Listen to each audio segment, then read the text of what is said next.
এগুলো কি মনে করছেন রাইতে অন্ধকার আইনের দেখছি না আমি আইন নেতা ছিলেন আরেকজন। তো চেয়ারম্যান সাহেব বিচার কাজটা শুরু করে দেন।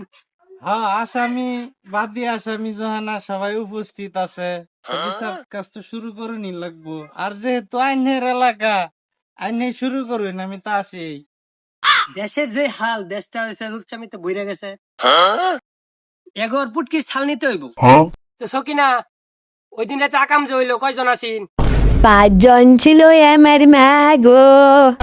ওই দিন রাত্রে কি কি হয়েছে এটা খুললে ক। সি মেম্বার সাহেব এই বড় মজলিস আমার দামে কেমনে খুলে গো, আমার তো শরম করে।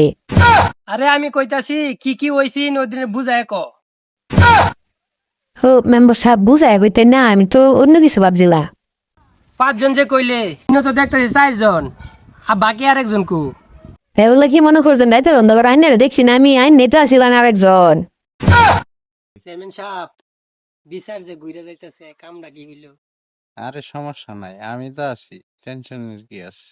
আচ্ছা, যেটা হয়ে গেছে তো গেছে। এই তো 4 জনের মধ্যে একজন রে বিয়া ভরাই দেয়, আমি কি আইনারা কি কই?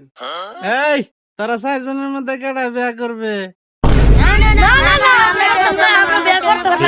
ঠিক আছে, মেয়েরও তো একটা মতামত থাকা উচিত। সকিনা কারে বিয়ে করবো? 5 জনের মধ্যে না 4 জন আছে, আর এতে অন্ধকারে একজন ফালাই গেছে, হেরত আমি চিনি। মেম্বার সাহেব আইন নিয়ে আসলেন, বেগুল লাইন রে করবো মেম্বার সাহেব আপনারে আমার পছন্দ।